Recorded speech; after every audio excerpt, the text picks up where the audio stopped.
డుంగ్రోత్ నాగరాజ్ నాయక్ గారు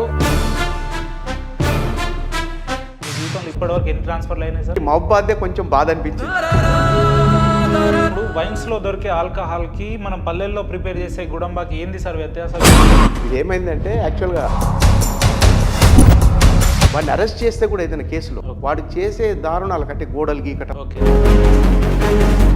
ట్రాఫిక్ ఆఫీసర్గా ఉన్న సందర్భాల్లో ప్రభుత్వం నుంచి పటిష్టమైన చేపట్టిన కార్యక్రమాలు ఏమైనా ఉన్నాయా? జనవరి రిపబ్లిక్ డే రోజు స్టీల్ అని చెప్పి హెడ్డింగ్ పెట్టి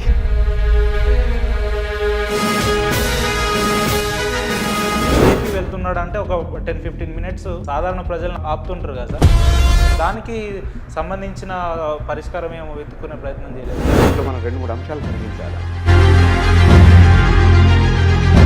వాస్తవంగా లంచం అనే అంశం పోలీస్ డిపార్ట్మెంట్లో ఉంటుందా? ఉంటే ఎంత శాతం వరకు? అంటే నాకు తెలిసినంత వరకు ఒక అధికారి కానీ ఒక పొలిటీషియన్ కానీ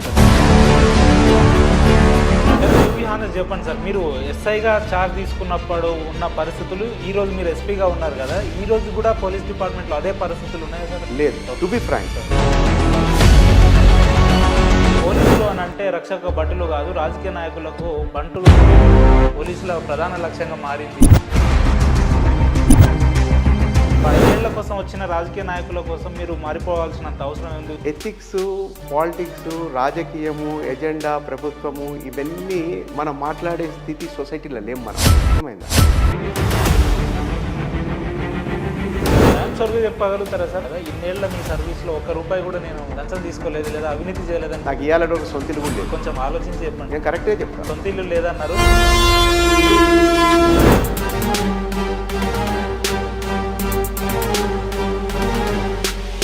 సార్, మీరు ఇంటర్వ్యూలో మాట్లాడుతూ నేను డ్యూటీ సందర్భాల్లో కూడా నేను స్థానిక ప్రజలతో బాగా కలిసిమెలిసి ఉంటాను.